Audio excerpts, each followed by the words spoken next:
Hello friends, આજે હું તમારી સાથે શેર કરવાની છું વોશિંગ મશીનનું ટબ એકદમ સહેલી રીતે સાફ કરવાની ખૂબ જ સરળ રીત કે આપણે જે ધોયેલા કપડામાં ક્ષાર જેવું રહી જતું હોય અથવા તો કપડાં એકદમ સાફ ન ધોવાતા હોય એ બધી જ પ્રોબ્લેમ છે ને ન આવે અને તેનાથી આપણું મશીન લાંબા સમય સુધી નવા જેવું રહેશે અને કોઈ પણ પ્રોબ્લેમ તેમાં નહીં આવે. આપણે અહીંયા એક ઇનોનો પેકેટ લઈ લેવાનું છે, જે 10 રૂપિયાવાળો પેકેટ આવે છે તે કોઈ પણ તમે લઈ શકો છો. અને અહીંયા મેં પેકેટને ખોલી લીધું છે.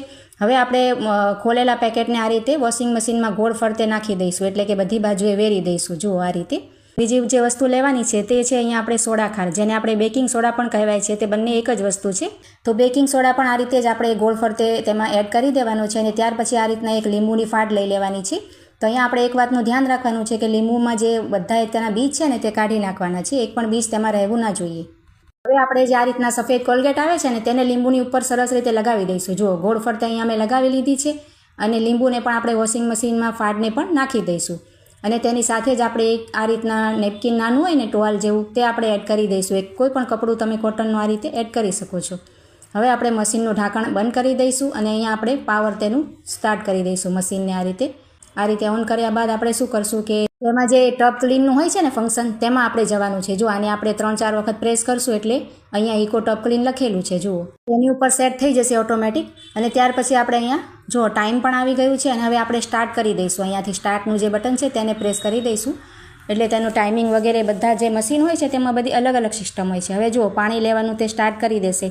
અહીંયા આપણે ઓન કરી દીધું છે તો પાણી લેવાનું શરૂ થઈ ગયું. તો અહીંયા પાણીનું ટબ ભરાઈ ગયું છે અને મશીન ચાલુ થઈ ગયું છે. તો આગળ હું તમને બતાવું છું કે આ મશીનમાં રહેલું પાણી કેટલું ગંદુ થયેલું છે.